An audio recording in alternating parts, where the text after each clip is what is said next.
Here are the moments I think you should know about from episode 27 of Beyond the Gates. Of course, Bill is going to have a heart attack. That's how the episode just ended. And it ended with him saying he couldn't feel his hand and the camera was going in and out. A heart attack after all that grandstanding with Naomi. But I just thought about this. This is genius.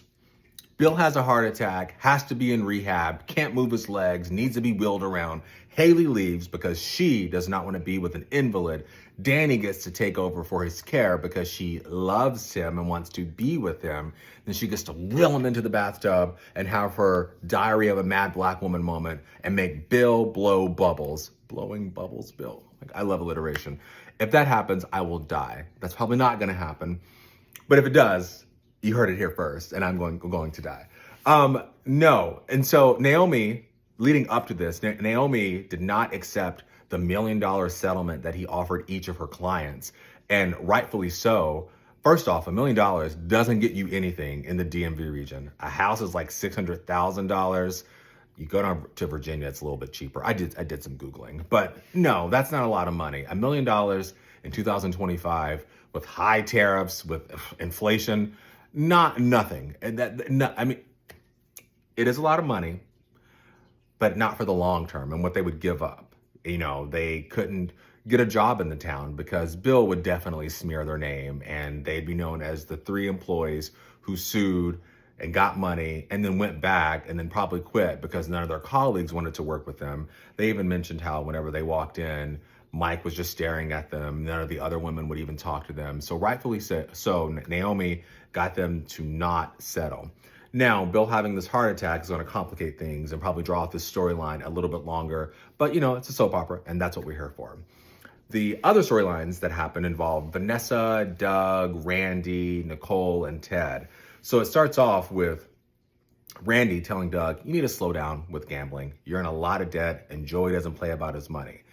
Randy then sees Vanessa come into the country club and he scurries off around the corner and Vanessa's like, why did he do that? And Doug says, you scare him. And she's like, with his line of work, why would I scare him? They do some talking, you know, they're not in love. And she actually says that she loves him, but she's not in love with him. She says that to Nicole, which I'm glad to see. You know, we were told that they were friends, but it felt like Danny and her were friends. But in their conversation, you know, after Doug has to run off to the hospital to do surgery, go gamble, her and Joey first, Vanessa and Joey, they have a conversation at the country club about the home he's trying to find for his mom, which I always knew that was suspect. We found out that was the case in this episode. And Nicole, she comes in and sees them talking and she's like, oh, I didn't know our date was going to be for 3. So Joey leaves, Vanessa watches him walk off, and Nicole's like, Vanessa, he's not a good guy. Like, I mean, for starters, his application was denied at the country club. So there you go. You got to be a good person to go to the country club.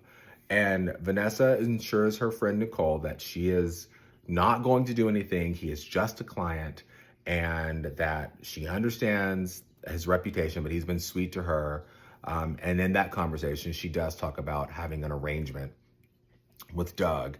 And then she, alluding to Nicole and Ted's marriage, which we know isn't as perfect as it seems. Nicole doesn't know that, but Ted does. She says, you know, it would be awesome to have a marriage like yours, but we don't. And that's what it is. Nicole and Ted do get together at the very end and they're being loving and all that. But Ted, he does have a flashback to, oh my gosh. Sorry. It's night and I think something in my dishwasher did something. I don't know what that was. I live in a safe neighborhood. I don't live beyond the gates, but I live in a safe neighborhood. So there's nothing back there. What was I saying? So yeah, Ted, he kind of had some flashback about, you know, Eva and all that. And then, you know, they're being loving together, and they're talking about their anniversary party, but we know something is going to happen there because Leslie is trying to make that happen. And also going back to the storyline with Doug, we see him in the casino. He's losing. Randy's there, sees he's losing. Joey's there and comes over and says, you better win for both of our sakes. Because, you know, Doug was like, I don't need a loan. I'm gonna make this money back on my own. He was like, I wasn't here to offer you a loan. So how quickly things have turned.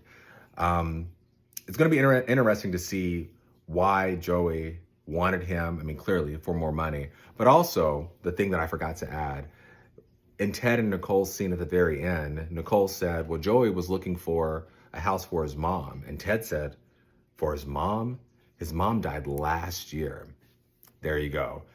So he's not looking for a house for his mom. He has an ulterior motive. Don't know what that is. But yeah, I think that's all that happened in the episode. I'm trying to think. I don't think there's anything else. I watched it really late because it wasn't on Paramount Plus until like super late, and I was already out of town or out of the house. Anyway, tomorrow is Cliffhanger Friday, so I will see you for that, and I'll be a little bit more energetic because I've had a long day and it is time to go to bed. But yeah, I'll see you all tomorrow for Cliffhanger Friday.